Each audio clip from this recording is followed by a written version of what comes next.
Hi నమస్తే. ఒక American billionaire మన దేశంలో మనం ఎన్నుకున్న ప్రభుత్వాన్ని పడగొట్టాలని చూస్తున్నారే ఆరోపణల గురించి మీరేమంటారు? ఇది ఏదో సినిమా కథ కాదండి.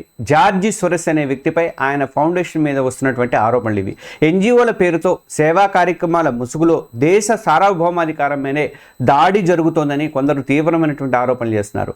అసలు ఈ ఫండ్స్ ఎక్కడి నుంచి వస్తున్నాయి, ఎక్కడికి వెళ్తున్నాయి, ప్రభుత్వం ఈ వ్యవహారాలన్నీ నియంత్రించడానికి ఎలాంటి చర్యలు తీసుకోబోతుంది? ఈ ప్రశ్నలన్నిటికీ కూడా సమాధానాలను ఈ వీడియోలో తెలుసుకునే ప్రయత్నం చేద్దాం. మీరందరూ కూడా న్యూస్ ఎక్స్పోజ్ తెలుగు ఛానల్ని తప్పకుండా సబ్స్క్రైబ్ చేసుకుంటే ఆ పక్కనే ఉన్నటువంటి బెల్ ఐకాన్ కూడా ప్రెస్ చేయండి. అసలు ఎవరి జార్జి సోరెస్ అంటే, ముందుగా మనం ఈ కథలో తరచుగా వినిపించే పేరు జార్జి సోరెస్ గురించి అందరం తెలుసుకోవాలి. 1930లో హంగేరీలో పుట్టినటువంటి సోరెస్ నాజీల పాలన నుంచి ప్రాణాలతో బయటపడి లండన్ వెళ్ళి ఆ తర్వాత అమెరికాకు వలస వెళ్ళారు. హెడ్జ్ ఫండ్ మేనేజర్గా $100 కోట్ల సంపాదించాడు. ఇక్కడ వరకు అంతా బాగానే ఉంది. కానీ అసలు చర్చ ఇక్కడే మొదలవుతుందన్నమాట. అంటే ఓపెన్ సొసైటీ ఫౌండేషన్స్ పేరుతో ప్రపంచవ్యాప్తంగా అనేక దేశాల్లో తన కార్యకలాపాలు మొదలుపెట్టారు జార్జి సోరెస్. పేరుకి ఇది సేవా సంస్థ అయినప్పటికీ కూడా అనేక దేశాల రాజకీయాలలో ఇది జోక్యం చేసుకుంటున్నారు అనే ఆరోపణలు, ఈ సంస్థ జోక్యం చేసుకుంటున్నారనే ఆరోపణలు తీవ్రమైనటువంటి ఆరోపణలే ఉన్నాయి. ఆయన సొంత దేశమైన హంగేరీనే స్టాప్ సోరెస్ పేరుతో ఒక చట్టాన్ని తీసుకొచ్చి ఆయన కార్యకలాపాలపై ఆంక్షలు విధించిందంటే పరిస్థితిని మనం అర్థం చేసుకోవచ్చు. ఆయన్ని ఎకనామిక్ వార్ క్రిమినల్ అని, అంటే ఆర్థిక యుద్ధ నేరస్తుడు అని కూడా ఆయన విమర్శకులు పిలుస్తారు. ఎందుకంటే కరెన్సీ మార్కెట్లను తన పలుకుబడితో మార్చేసి దేశాల ఆర్థిక వ్యవస్థలను అతలాకుతలం చేయగల అలాంటి ఆయనకి ఆ టాలెంట్ అనేది, ఆ దారుణమైన టాలెంట్ అనేది ఆయన మీద ఉన్నది. ఇక భారతదేశం మీద సోరెస్ దృష్టి వివాదం ఏంటి అంటే, ఇంతటి నేపథ్యం ఉన్నటువంటి సోరెస్ దృష్టి ఇప్పుడు భారతదేశం మీద పడిందనే చర్చ జరుగుతోంది. 2023లో జరిగినటువంటి మ్యూనిచ్ సెక్యూరిటీ కాన్ఫరెన్స్లో ఆయన చేసినటువంటి తీవ్రమైన కామెంట్స్ పెను దుమారాన్ని రేపినాయి. భారతదేశంలో అదానీ గ్రూప్ పై వచ్చిన ఆరోపణల వల్ల మోడీ ప్రభుత్వం బలహీనపడుతుంది, ఇది దేశంలో ప్రజాస్వామ్య పునరుజ్జీవనానికి, అంటే డెమోక్రటిక్ రివైవల్కి దారి తీయవచ్చు అని చెప్పేసి ఆయన బహిరంగంగా కామెంట్ చేశారు. ఒక విదేశీ బిలియనీరు భారతదేశ అంతర్గత వ్యవహారాల మీద ఇలాంటి కామెంట్స్ చేయడం అనేది తీవ్ర చర్చానీయాంశం అయితే అయింది. ఇది కేవలం ఒపీనియన్ కాదని, భారత ప్రజాస్వామ్యం మీద జరుగుతున్న దాడి అని కేంద్ర మంత్రులు అప్పట్లో తీవ్రంగా స్పందించారు. సోరెస్ తన డబ్బును ఉపయోగించి ప్రభుత్వానికి వ్యతిరేకంగా ఒక అభిప్రాయాన్ని నిర్మించి రాజకీయ అస్థిరతను తీసుకురావాలని చూస్తున్నారని కొందరు విశ్లేషకులు ఆరోపిస్తున్నారు. మరి వీటి నియంత్రణ కోసం అని చెప్పేసి కేంద్ర ప్రభుత్వం ఒక ఆయుధాన్ని పట్టుకొచ్చింది. అదే FCRA చట్టము. మరి విదేశీ నిధుల ప్రవాహాన్ని ఎలా నియంత్రిస్తారు?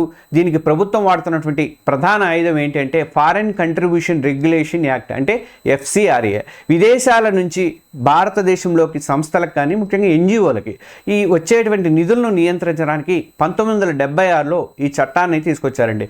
ఆ తర్వాత 2010లో 2020లో కూడా దీన్ని మరింత పటిష్టం చేసుకుంటూ వచ్చారు. సేవా కార్యక్రమాల పేరుతో వస్తున్నటువంటి ఈ నిధులలో కొన్ని దేశ ప్రయోజనాలకు వ్యతిరేకంగా కార్యకలాపాలకి, ఉగ్రవాద కార్యకలాపాలకు కూడా ఉపయోగించబడుతున్నాయని చెప్పేసి ప్రభుత్వం ఆరోపిస్తుంది. కొన్ని చోట్ల కొట్లాట్లకు కానీ, కొన్ని చోట్ల మతపరమైనటువంటి అల్లర్లకు కానీ దారితీస్తున్నాయి. ఈ ఫండ్స్తోనే చేస్తున్నారు, ఒక ప్రత్యేక కిట్లు కూడా పంపుతున్నారు అని చెప్పేసి దీని మీద ఒక ఆరోపణలు అయితే ఉన్నాయి. ఈ ఆరోపణలతోనే గత 10 ఏళ్లలో ప్రభుత్వం 22,000కు పైగా NGOల FCRA లైసెన్సులను రద్దు చేసింది. నిబంధనలు ఉల్లంఘించనే కారణంతో సెంటర్ ఫర్ పాలసీ రీసెర్చ్, అంటే CPR, రాజీవ్ గాంధీ ఫౌండేషన్ ఒకటి, ఆక్సామ్ ఒకటి, తర్వాత ఆక్సామ్ ఇండియా ఒకటి, తర్వాత మిషనరీస్ ఆఫ్ చారిటీ, ఇలాంటి అనేకమైనటువంటి ప్రముఖ సంస్థలు ఈ చర్యల మీద ఎదుర్కొన్నాయి అనమాట. ఈ మధ్య ప్రముఖ పర్యావరణవేత్త, ఆవిష్కర్త అయినటువంటి సోనం వాంగ్చుక్కు చెందినటువంటి students education and cultural movement of Ladakh SECMOL ఈ సంస్థ కూడా FCRA లైసెన్స్ను కూడా, ఈ సంస్థ యొక్క లైసెన్స్ను కూడా కేంద్ర మంత్రిత్వ శాఖ, హోంమంత్రిత్వ శాఖ సెప్టెంబర్ 2025లో రద్దు చేసింది. ఆర్థిక అవకతవకలు కానీ, జాతీయ ప్రయోజనాలకు విరుద్ధంగా కార్యకలాపాలు, ఇట్లాంటి ఆరోపణల మీద దీనికి కారణం అయితే చూపించారు. లడాఖ్లో రాష్ట్ర సాధన కోసం జరిగినటువంటి నిరసనలు వాంగ్చుక్ రెచ్చగొట్టారని ప్రభుత్వం ఆరోపించడంతో ఈ చర్య తీసుకోవడం అనేది కొంచెం వివాదాస్పదం అయితే అయింది. ప్రస్తుతం ఆయన ఢిల్లీలో మోడీ ప్రభుత్వానికి వ్యతిరేకంగా ధర్మేంద్ర ప్రధాన్ రిజైన్ చేయాలని చెప్పేసి ఆ కాక్రోచ్ పార్టీ తరఫున వ్యతిరేకంగా ధర్నాలకు కూడా చేశాడు కదా, మొన్నటిదాకా నిరాహార దీక్ష చేశాడు, నిరాహార దీక్షను భగ్నం చేశాడు అనుకోండి. ఇది అదే కారణము, తన FCRA రద్దు చేశారన్న కోపంతో ఇలా చేస్తున్నారన్న ఆరోపణలు కూడా ఉన్నాయి. ఇక అంతర్జాతీయ స్పందన కూడా ఉంది దీని మీద. FCRA చట్టాన్ని కఠినతరం చేయడం మీద అంతర్జాతీయంగా భిన్నమైనటువంటి వాదనలు కూడా ఉన్నాయన్నమాట. అంటే ఐక్యరాజ్య సమితికి చెందినటువంటి మానవ హక్కుల నిపుణులు ఈ చట్టం మీద ఆందోళన వ్యక్తం చేశారు. ఈ చట్టంలో ఉన్నటువంటి కొన్ని నిబంధనలు అస్పష్టంగా ఉన్నాయని చెప్పేసి ప్రభుత్వాన్ని విమర్శించే సంస్థలను లక్ష్యంగా చేసుకోవడానికే దీన్ని వాడే ప్రమాదం ఉంది అని చెప్పేసి వాళ్ళైతే అభిప్రాయపడ్డారు. విదేశీ నిధులు పొందడం అనేది భావ ప్రకటన స్వేచ్ఛలో కానీ సంఘాలు ఏర్పాటు చేసుకునే స్వేచ్ఛ హక్కులో కానీ ఒక భాగం అని చెప్పేసి వాళ్ళు వాదిస్తున్నారు. దానిపై తీవ్రమైన ఆంక్షలు విధించడం అంటే అంతర్జాతీయ చట్టాలకు అనుగుణంగా లేదు అని చెప్పేసి వాళ్ళు ఆరోపిస్తున్నారు. ఈ చర్యలు పౌర సమాజాన్ని, ముఖ్యంగా మానవ హక్కులు కానీ, పర్యావరణం కానీ, సుపరిపాలన కానీ వాళ్ళ కోసం పనిచేసేటువంటి సంస్థలన్నింటినీ కూడా బలహీనం చేయడానికే అని చెప్పేసి అమ్నెస్టీ ఇంటర్నేషనల్ లాంటి సంస్థలు కూడా విమర్శించినమాట. మరి ప్రభుత్వం ఏం చర్యలు తీసుకోబోతుంది? అసలు FCRA సవరణ చట్టం 2026లో ఏముంది అంటే, విదేశీ నిధుల మీద నియంత్రణని మరింత కఠినతరం చేయడానికి భారత ప్రభుత్వం 2026లో కొత్త FCRA సవరణ చట్టం బిల్లుని ప్రవేశపెట్టింది. ఇది పాత చట్టాల కంటే కూడా చాలా తీవ్రమైనటువంటి నిబంధనలు ఇందులో ఉన్నాయన్నమాట. వాటిలో కొన్ని చెప్తాను చూడండి. ఇప్పుడు ఒకటి, ఆస్తుల స్వాధీనం. ఒక సంస్థ FCRA రిజిస్ట్రేషన్ రద్దు చేయబడినా లేదా పునరుద్ధరించకపోయినప్పటికీ లేదా స్వయంగా సరెండర్ చేసిన ఆ సంస్థకు చెందిన విదేశీ నిధులతో పాటు ఆ నిధులతో సమకూర్చినటువంటి ఆస్తులు, భూములు కానీ, భవనాలు కానీ అవన్నీ కూడా ప్రభుత్వం స్వాధీనం చేసుకుంటుంది అనేది మొదటి పాయింట్. రెండోది అంటే డెసిగ్నేటెడ్ అథారిటీ అంటే ఏర్పాటు అనమాట. ఇలా స్వాధీనం చేసుకున్న నిధులు అండ్ ఆస్తులు నిర్వహించడానికి, తర్వాత అవసరమైతే దాన్ని అమ్మడానికి కానీ దేనికైనా సరే కేంద్ర ప్రభుత్వం ఒక డిజిగ్నేటెడ్ అథారిటీని ఏర్పాటు చేస్తుంది అనమాట.